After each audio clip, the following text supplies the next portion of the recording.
بسم اللہ الرحمن الرحیم۔ جواب شکوہ بند نمبر 12۔ کیا کہا؟ بہر مسلمان ہے فقط وعدہ ہو۔ اللہ تعالیٰ علامہ اقبال سے فرماتا ہے کہ کیا کہا تم نے کہ بہر مسلمان ہے فقط وعدہ ہو۔ شکوہ بیجا بھی کرے کوئی تو لازم ہے شعور، شکوہ بیجا بھی کرے کوئی تو لازم ہے شعور۔ بہر مسلمان کہتے ہیں مسلمان کے لیے فقط صرف وعدہ حور کے ملنے کا وعدہ، یعنی نعمتیں اور فضل ملنے کا وعدہ۔ بیجا یعنی فضول، شعور کہتے ہیں سمجھ کو۔ اللہ تعالیٰ کہتا ہے کہ اے بندے تو نے شکایت کی ہے کہ ہم نے دنیا کی غیر مسلم قوموں کو تو یہاں اپنی نعمتوں سے نوازا اور مسلمانوں سے فقط یہ وعدہ کیا کہ انہیں جنت میں حوریں یعنی برکتیں اور نعمتیں ملیں گی۔ اے انسان تیری یہ شکایت درست نہیں، کیونکہ ناروا شکوہ کرنے کے لیے بھی سمجھ لازمی ہوتی ہے۔ عدل ہے فاطر ہستی کا ازل سے دستور، عدل ہے فاطر ہستی کا ازل سے دستور، مسلم آئین ہوا کافر تو ملے حور و قصور، مسلم آئین ہوا کافر تو ملے حور و قصور۔ عدل انصاف فاطر ہستی، اس سے مراد ہے اللہ تعالیٰ، یعنی اللہ تعالیٰ کا یہ دستور ہے کہ وہ ہمیشہ عدل کرتا ہے۔ مسلم آئین ہوا کافر یعنی اگر کافر نے بھی اسلام پر عمل کرنا شروع کر دیا۔ دیکھتے ہیں اللہ تعالیٰ کیا کہتا ہے۔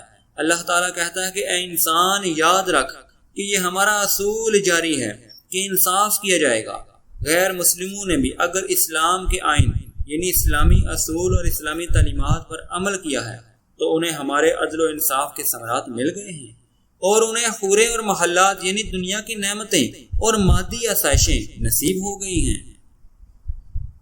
اللہ تعالیٰ فرماتا ہے کہ تم میں حوروں کا کوئی چاہنے والا ہی نہیں، تم میں حوروں کا کوئی چاہنے والا ہی نہیں۔ جلوہ طور تو موجود ہے موسیٰ ہی نہیں، جلوہ طور تو موجود ہے کوئی موسیٰ ہی نہیں۔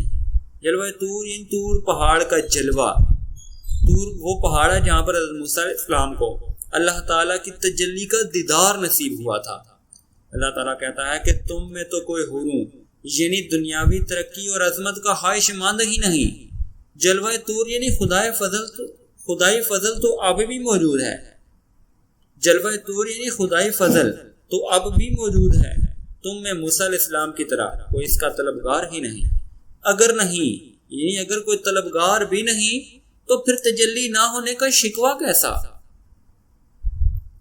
علامہ اقبال نے اپنی نظم شکوہ میں اللہ تعالیٰ سے شکوہ کرتے ہوئے کہا تھا اور مسلمانوں کو فقط وعدہ ہو۔ اللہ تعالیٰ شاعر کی اس شکایت کا حوالہ دیتے ہوئے فرماتے ہیں کہ عدل و انصاف ہمارا آئین اور ہمارا قانون ہے۔ قرآن حکیم میں اعلان موجود ہے وَلَا تَجِدَ لِسُنَّتِ اللَّهِ تَبْدِيلًا، تو کبھی اللہ کی سنت میں تبدیلی نہیں پائے گا۔ اگر غیر مسلم لوگ بھی اللہ تعالیٰ کے بنائے ہوئے اصولوں کی پیروی کریں تو قدرت کے اصول ان کے لیے بھی وہی نتائج پیدا کریں گے جو مسلمانوں کے لیے کرتے ہیں۔ اللہ کی نظر میں تمام مخلوقات برابر ہیں، اس لیے اس کے آفاقی اصول سب کے لیے برابر ہیں۔ اگر مسلمان بھی غیر مسلموں کی طرح دنیا میں ترقی، کامیابی اور عظمت چاہتے ہیں تو ان کو بھی ان اصولوں پر عمل کرنا چاہیے۔ اللہ تعالیٰ کے اصول تو اب بھی موجود ہیں مگر آج ان پر کوئی طالب ہی نہیں۔ اللہ حافظ۔